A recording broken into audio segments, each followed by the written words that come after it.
Ulangan pasal 19. Kota-kota perlindungan.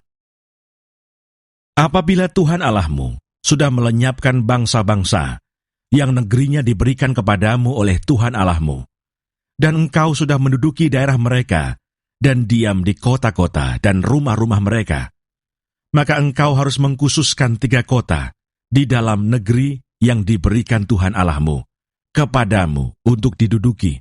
Engkau harus menetapkan jauhnya jalan dan membagi dalam 3 bagian wilayah negeri yang diberikan Tuhan Allahmu untuk dimiliki olehmu, supaya setiap pembunuh dapat melarikan diri ke sana.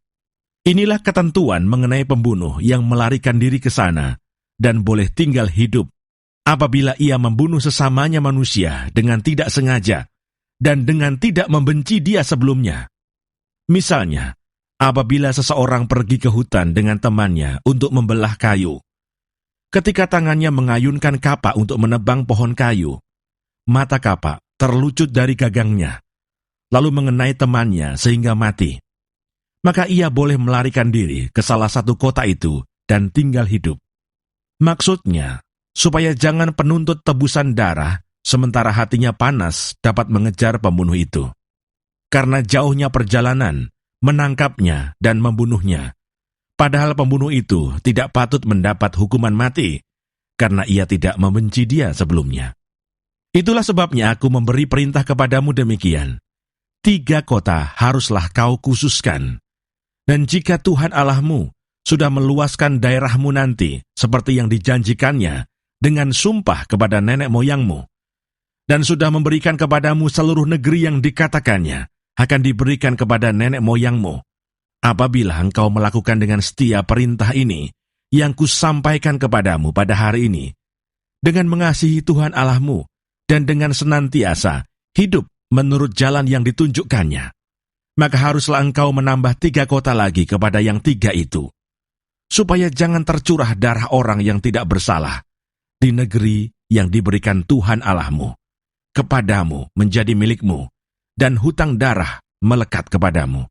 Tetapi apabila seseorang membenci sesamanya manusia, dan dengan bersembunyi menantikan dia, lalu bangun menyerang dan memukul dia sehingga mati, kemudian melarikan diri ke salah satu kota itu, maka haruslah para tua-tua kotanya menyuruh mengambil dia dari sana dan menyerahkan dia kepada penuntut tebusan darah, supaya ia mati dibunuh.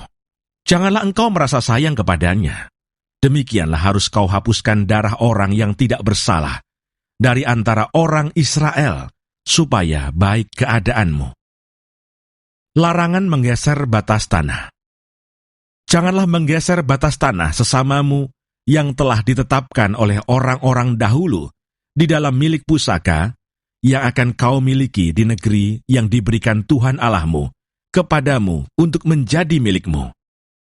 Dari hal saksi, 1 orang saksi saja tidak dapat menggugat seseorang mengenai perkara kesalahan apapun atau dosa apapun yang mungkin dilakukannya. Baru atas keterangan 2 atau 3 orang saksi perkara itu tidak disangsikan. Apabila seorang saksi jahat menggugat seseorang untuk menuduh dia mengenai suatu pelanggaran, maka kedua orang yang mempunyai perkara itu haruslah berdiri di hadapan Tuhan, di hadapan imam-imam dan hakim-hakim yang ada pada waktu itu. Maka hakim-hakim itu harus memeriksanya baik-baik, dan apabila ternyata bahwa saksi itu seorang saksi dusta, dan bahwa ia telah memberi tuduhan dusta terhadap saudaranya, maka kamu harus memperlakukannya sebagaimana ia bermaksud memperlakukan saudaranya. Demikianlah harus kau hapuskan yang jahat itu dari tengah-tengahmu. Maka orang-orang lain akan mendengar dan menjadi takut, sehingga mereka tidak akan melakukan lagi perbuatan jahat seperti itu di tengah-tengahmu.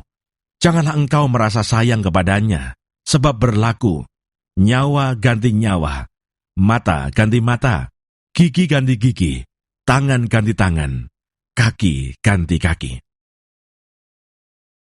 Ulangan pasal 20. Hukum perang. Apabila engkau keluar berperang melawan musuhmu, dan engkau melihat kuda dan kereta, yakni tentara yang lebih banyak daripadamu, maka janganlah engkau takut kepadanya.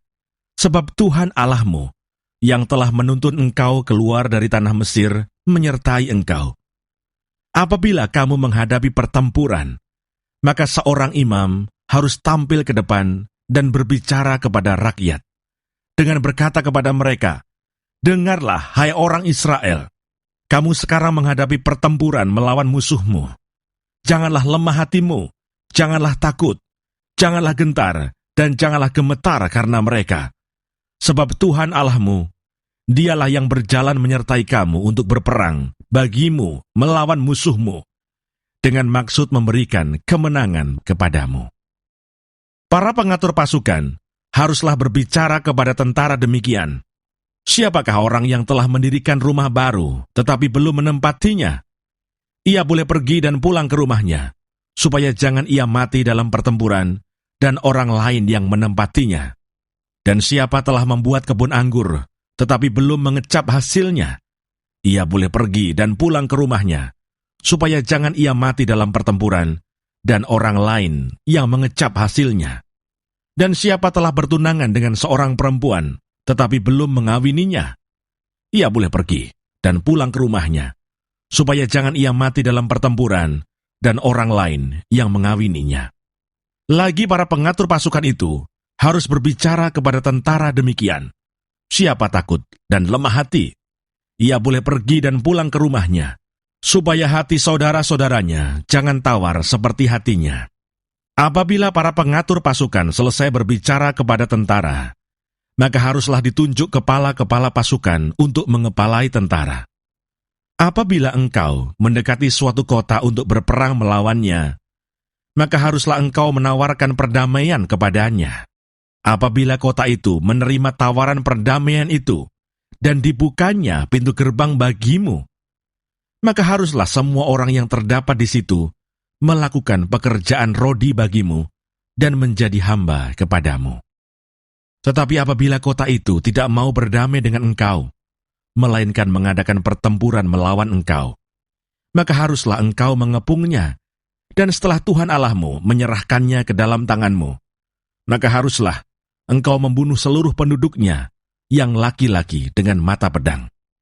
Hanya perempuan, anak-anak, hewan, dan segala yang ada di kota itu, yakni seluruh jarahan itu, boleh kau rampas bagimu sendiri, dan jarahan yang dari musuhmu ini, yang diberikan kepadamu oleh Tuhan Allahmu, boleh kau pergunakan. Demikianlah harus kau lakukan terhadap segala kota yang sangat jauh letaknya dari tempatmu, yang tidak termasuk kota-kota bangsa-bangsa di sini.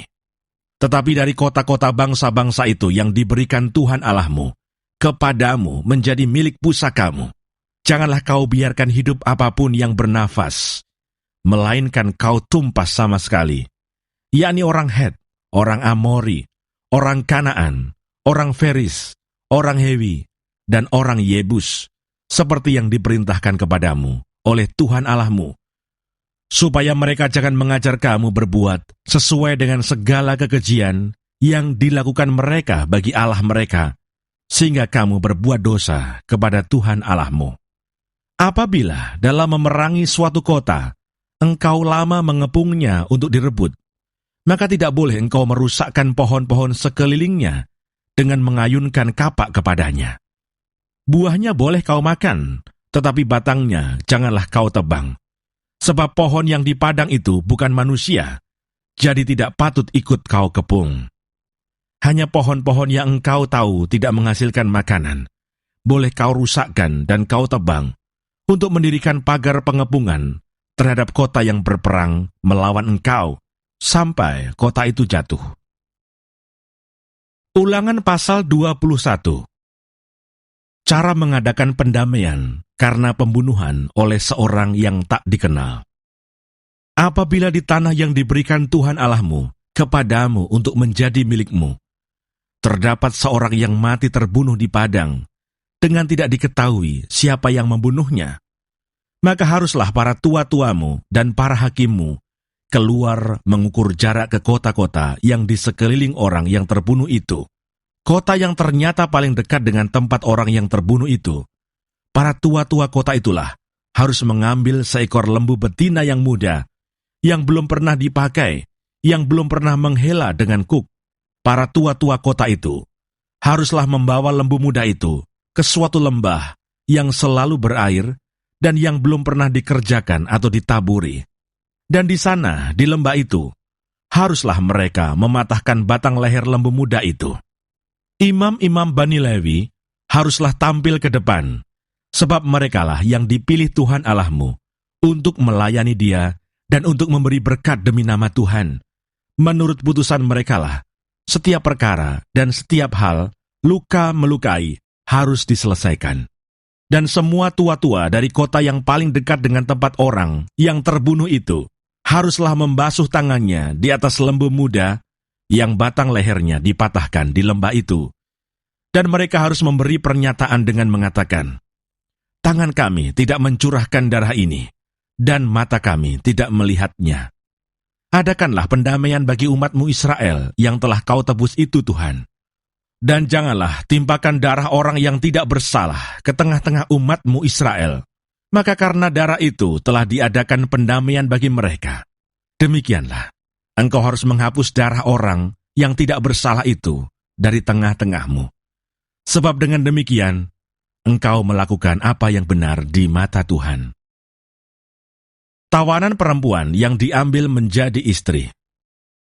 Apabila engkau keluar berperang melawan musuhmu, dan Tuhan Allahmu menyerahkan mereka ke dalam tanganmu, dan engkau menjadikan mereka tawanan, dan engkau melihat di antara tawanan itu seorang perempuan yang elok, sehingga hatimu mengingini dia, dan engkau mau mengambil dia menjadi istrimu, maka haruslah engkau membawa dia ke dalam rumahmu. Perempuan itu harus mencukur rambutnya, memotong kukunya, menanggalkan pakaian yang dipakainya pada waktu ditawan, dan tinggal di rumahmu untuk menangisi ibu bapanya sebulan lamanya. Sesudah demikian, bolehlah engkau menghampiri dia dan menjadi suaminya sehingga ia menjadi istrimu. Apabila engkau tidak suka lagi kepadanya, maka haruslah engkau membiarkan dia pergi sesuka hatinya.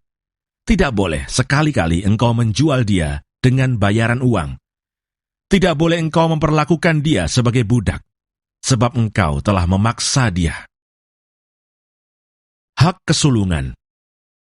Apabila seorang mempunyai 2 orang istri, yang seorang dicintai dan yang lain tidak dicintainya, dan mereka melahirkan anak-anak lelaki baginya, baik istri yang dicintai maupun istri yang tidak dicintai, dan anak sulung adalah dari istri yang tidak dicintai, maka pada waktu ia membagi warisan harta kepunyaannya kepada anak-anaknya itu, tidaklah boleh ia memberikan bagian anak sulung kepada anak dari istri yang dicintai, merugikan anak dari istri yang tidak dicintai, yang adalah anak sulung. Tetapi ia harus mengakui anak yang sulung, anak dari istri yang tidak dicintai itu, dengan memberikan kepadanya 2 bagian dari segala kepunyaannya. Sebab dialah kegagahannya yang pertama-tama. Dialah yang empunya hak kesulungan. Anak yang durhaka. Apabila seseorang mempunyai anak laki-laki yang degil dan membangkang, yang tidak mau mendengarkan perkataan ayahnya dan ibunya, dan walaupun mereka menghajar dia, tidak juga ia mendengarkan mereka, maka haruslah ayahnya dan ibunya memegang dia dan membawa dia keluar kepada para tua-tua kotanya di pintu gerbang tempat kediamannya, dan harus berkata kepada para tua-tua kotanya, anak kami ini degil dan membangkang, ia tidak mau mendengarkan perkataan kami, ia seorang pelahap dan peminum, maka haruslah semua orang sekotanya melempari anak itu dengan batu sehingga ia mati.